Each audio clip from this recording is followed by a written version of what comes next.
Isang mapagpalang gabi po sa inyong lahat, mga ka-business at mga kapapi ng minamahal. At kumusta na po kayong mga ka-business? Yun nga po, no, doon pa po ngayon galing sa radio house sa mga ka-business. Kaso lang, dumating na ako po kay tatay para bisitahin po siya na kung mayroon siyang sinaing na o wala, ano po mga ka-business. Kaso lang, wala pong tao dito. Walang matao-tao, ano po mga ka-business.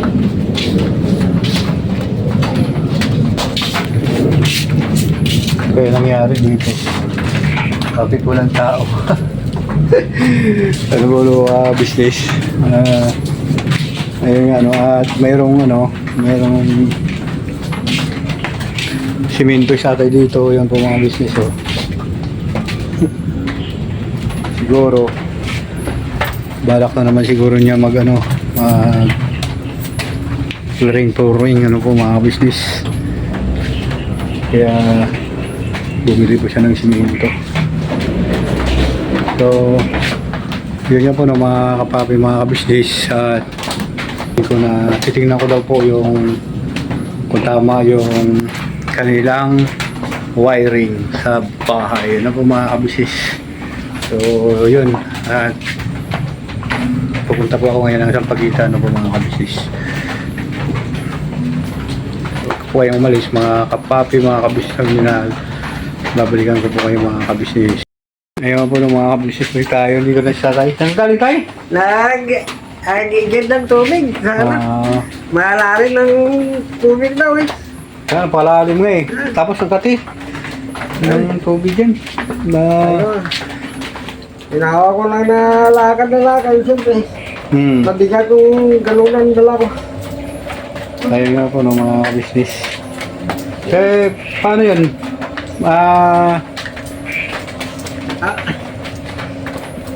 Meron na sana akong sabihin sa'yo eh. Sige. Kung meron kasi taong lumapit sa akin, tay. Oo. Yun. At yun nga po ng mga business. Na may pumunta sa akin tao na sabi daw si Kuya Francis ay pumanaw na sa ibang lugar. Oo. Ngayon, sabi ko, ngayon nga dun sa aking vlog, hindi siya malinaw na kausap kasi nung kinukunta ko sa ngayon, hindi siya makunta kasi yung mga kabisnes natin na nagtatanong kung kumusta na si Kuya Francis. Oo. Anong balita, anong tunay, ayan. Pero ikaw, palagay mo, naniniwala ka ba sa sinabi ng tao na yun? Hindi Palagay mo? Wala, hindi Hindi kaya? Bakit? Paano mo masabi na hindi? Kasi umalis si Kuya pumuntang ibang lugar Ha? Yung mga business kasi hindi rin po kasi alam ni tatay mga business yung nangyari kasi ang tagal na po na hindi pumunta dito mula nung ilang buwan na ba na hindi mo nakita si Kuya? Hindi, mga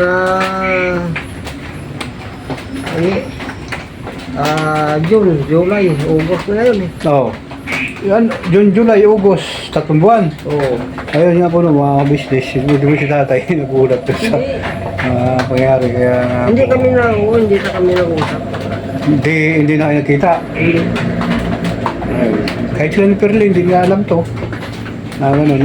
Siguro, yung tao po ko sa sila nagipag-contact sa akin, ano po mga kabisnes. Doon sa mga nagtatanong kung ano po ang updates kay Kuya Francis sa pangyayari na yun. Hindi ko rin po mga kabisnes kasi hindi ko na rin po siya makontak. Hindi ko na rin siya makontak tayo Hindi na kami. Hindi na kami nag-usap Hindi na kami nakita Ayun nga, kami din Kuya, hindi rin kami wala po mga business kasi yung mga business natin kung kumusta daw si Kuya Francis, yun nga po wala po talagang panahon mga ka-business na pumunta kami sa lugar na yun kasi napakalayo mga ka-business. Oo. Sa bandang Arayat, ano ba yung sakop ng Arayat? Hindi, iyon ko si tatay po mga ka-business, hindi rin makalakad to ako, hindi rin po kasi bumalik na rin po ako sila ni Kuya. Walang trabaho, ano po mga gagawin ko? Ay wala namang Kaya hindi ko po talaga mapulot. May tinuro po silang lugar pero hindi ko po alam kasi wala po talaga eh. Sana nga po, ang tao na nagbigay ng informasyon na yun, baka pangalan lang o kaya, no? Oo, oo. Kasi mayroon isinin sa akin na picture, mga ka-business na may minamahal, na ang sinabi, sa ilog, na nakuha, ano po mga ka-business. Hindi ko alam kung anong ano, basta yun. Na mahirap po talaga patawalaan mga ka-business kasi hindi ko alam na may isinin sa akin picture, pero hindi ko rin po maipakita sa inyo mga ka-business. Kasi hindi naman sure. Ayun na. Di ba, Day? Ikaw, palagay mo? Hindi naman siya. Kasi ito basta... kung ano man siya sa ibang lugar. Di ba, sabi niya nga dito, di ba, nung time na yon pumunta siya dun sa ibang lugar? Ayun. Kasi bago pa siya na nagkakainitan dito mga ka-business, mula po noon. Hanggang ngayon. Opo. Hindi na siya nagpunta dito sa bahay. Opo. Wala na. Wala na po, hindi na po pumunta mga ka-business. Matagal na nun. Anong buwan pa? Yun. Oh, July, August. July, August.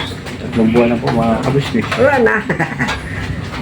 Kaya wala rin po talaga. Kaya yun sa mga nagtatanong ano po mga ka-business, eto si tatay, ultimo si tatay nakulat kasi ngayon ko lang din po sinabi sa kanya na gano'n nangyari. Kasi, yun nga. Ngayon, ang ano po nito mga ka-business, hindi rin kami makapunta sa lugar na yun na sinasabi. At wala rin kami patunay na siya ngayon talaga mga ka-business kasi yung tao naman na nagbigay ng ano, binalak na po ako mga ka-business yung number. Kasi naisip ko lang din po na scam. Kasi nangyari din po yun dito nung time na yun na tumawag na yung anak ko. Kung napanood niyo po yun na mayroon po akong vlog. Pagdating ko nun sa Bulacan, hindi naman po siya ang tumawag. Pero pagbalik ko dito, si tatay pinagbabato. Ikaw yung pinagbabato, di ba? Pinagtripan ka? No? Ang bato nito, pero sa akin ko, hindi. Ayun nga, ang mga Magpakita ka business. pala. Hindi naman nagpakita. Yun, So, binato ako nito. Sabi ko, magpakita ka muna. Hindi kayo bato. Hindi naman nagpakita. Yun nga po. Kaya yun nga po no, mga ka-business, yung nasagutan ko po doon sa inyong tanong na kumusta si Kuya Francis, hindi ko po talaga mabigay sa inyo yung update kasi ano po mga ka-business, hindi rin namin ang puntahan tatay. Ikaw tayo, kaya mo pumunta doon? Ay, Wala po mga ka-business, si tatay nakasundin po ng mga ka-business. Isipin mo ka-business. Ito, Oh, mahirap na gano'n na ako nabasitin. ayan, mga Ito, tubig po mga ka-business. kanina pa ako. Umiigib po si tatay. Kanina pa ako. Oh. Yun nga po ng mga ka-business. Kasi gusto ko rin siya isama sa Mahirap na. pila ni Kuya, eh parang hindi ko na po ano talaga na try, parang mayroon na siyang parang hindi iniinda sa katawan. Eh, hindi ko na rin po siya masama-sama sa pagbablog. Kaya dito na po na ano, pagkagaling po ni Kuya, binibisita ko po lang po siya, katulad ngayon, binibisita ko po siya para ano, magkaroon ng kasiguraduhan na nandito si tatay, ano po. Dito nga. So, yun nga po no, mga ka-business, wala po tayong sigurado na si Kuya ngayon, sana po maging milagro lang na hindi totoo yung mga sinasabi ng tao na yun o kapangalan. O kaya kapangalan kasi yung pinakita niya na ID, basa sa tubig, tsaka hindi naman po ano. Pero yung cellphone number ko, nakuha. Oh, kanya. Kasi nakatawag siya eh. Ay, Nag-usap pa kami. Alam mo mga business, nagulat niya ako sa time na yun, kaya binalag ko agad yun na gano'n. Kaya ako din nagpatraslados na pag-vlog na po kang ako sa business, pasensya kayo, nakulang sa informasyon.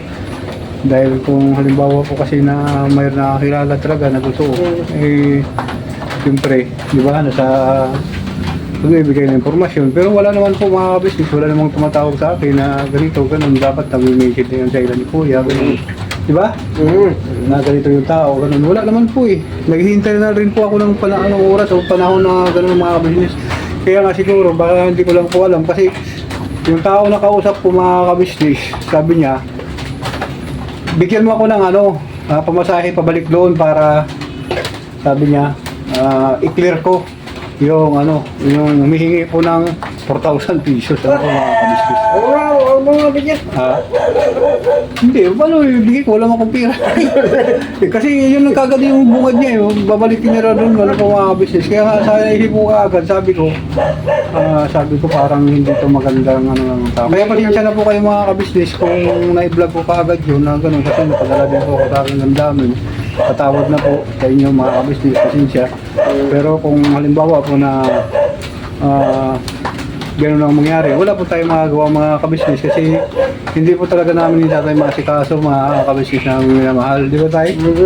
Kasi may karamdaman din po si tatay mga kabisnes, ako sobrang busy rin po mga kabisnes, tapos wala din pa rin, alam mo kung pupunta kami doon, minsan ako yung kuha na pamasahe at saka yung lugar, hindi ko naman po alam ano po mga kabisnes, kaya umaasad na lang din po ako na sana hindi totoo ang lahat yung nangyayari niyo, di ba tayo? Oo. Kaya ganun din po mga kabisnes, no?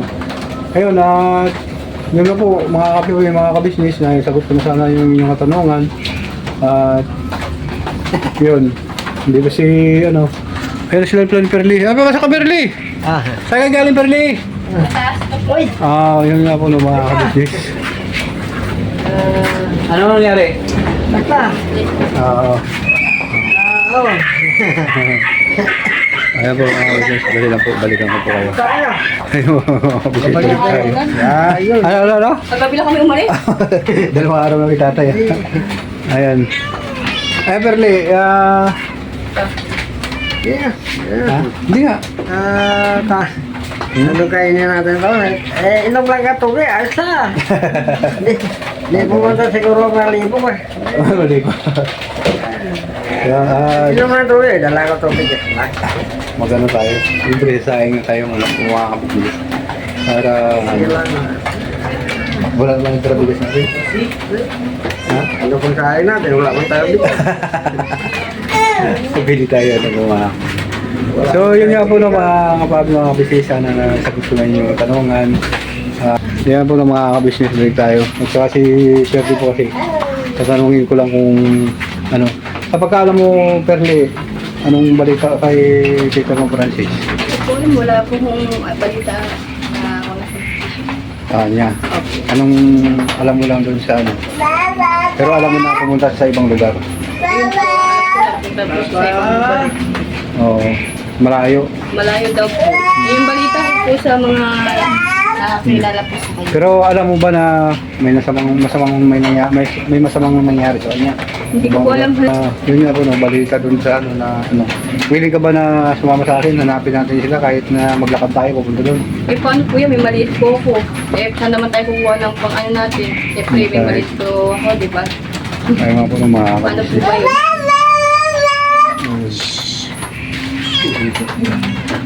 Kaya po yung mga business ano ba kayo? May maliit pa ako eh. Wala naman kami trabaho. Bakit ikaw maingay Ano ba mga business yun? Wala talagang choice mga business kasi. Wala din po silang trabaho, ano po mga business, yung trabaho nila din, yung pinakita ko nung nakaraan na si tatay may hanap buhay na dun sa ano, sa pag-vlog ko, yung po mga business, yung mga plastic na yun, wala rin po talaga. Kaya maliit lang din po ang ano po. Hindi namin alam kung magkano pong gastusin, kung ilang araw po kami maka-stay sa pag-hanap ng mga business. Kaya sinsya na po dun sa ano, kaya ayun nga po no, mga kapapi, mga ka-business. Siguro, na ano ko na yung inyong katanungan at yun yung sana wala pa daw eh, siyempre yung trabaho niya. oo, sa sunod na ano, na mga 15 pa ng Yung pera niya. Okay. Kasi tumawag lang sa akin, kasi pinapatingnan yung mga wire kung okay na daw. Kaya pumunta ako doon. Hindi pa nang ubos ang tira yan. Kaya Sa 15. okay. Sige. 15 na ubos. Oo. Hindi ko malaking trabaho to. Ayun nga po, no, mga Malaking trabaho. sige, basta pupunta ako doon ngayon tayo, tapos ano, Kami may matrabaho. opo.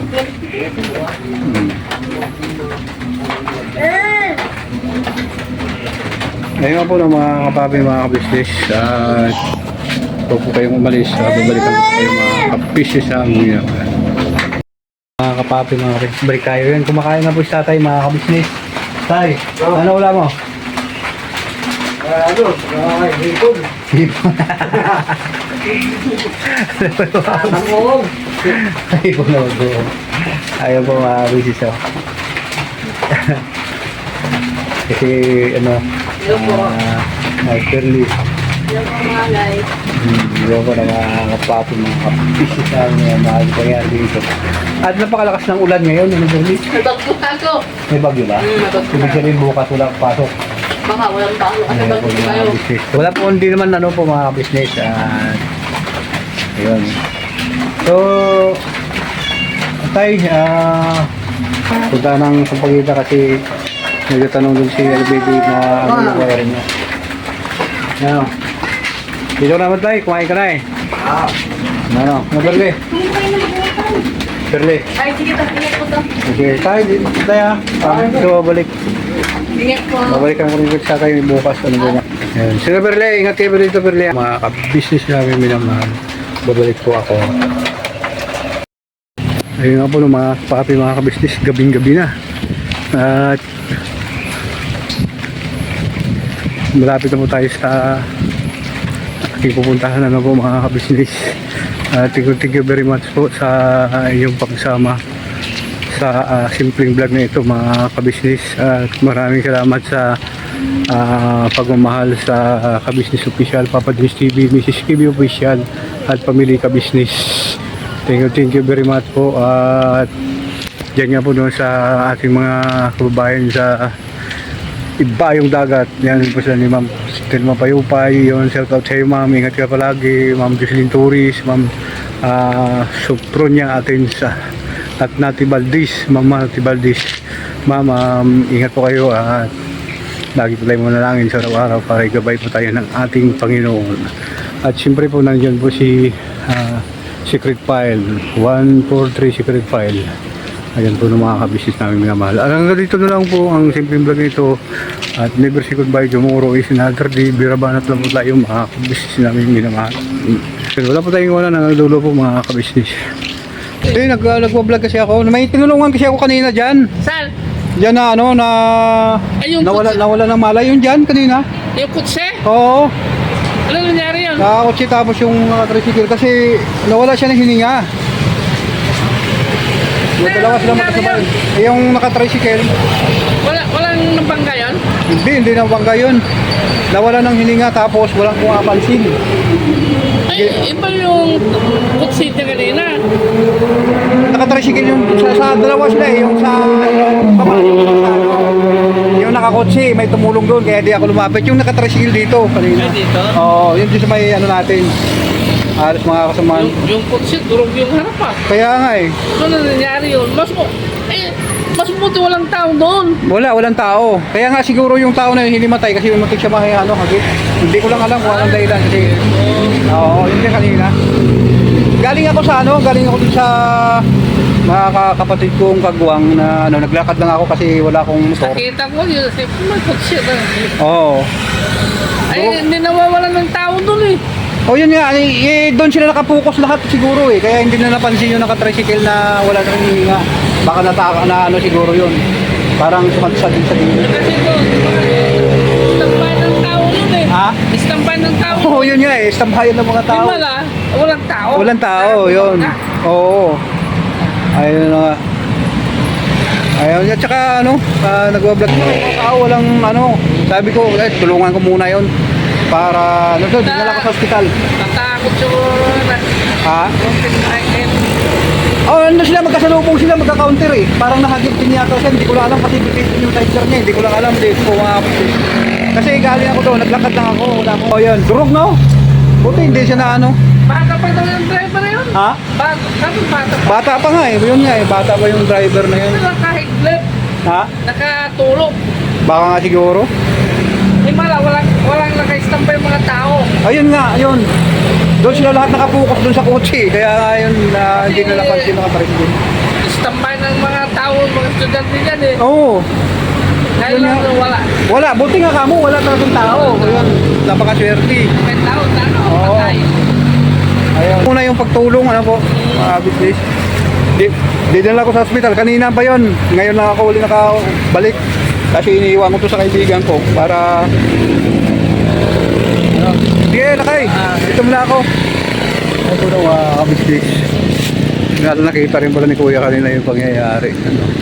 At so, yun na, no? Huwag kayong malis mga kapabi, mga kabisnes.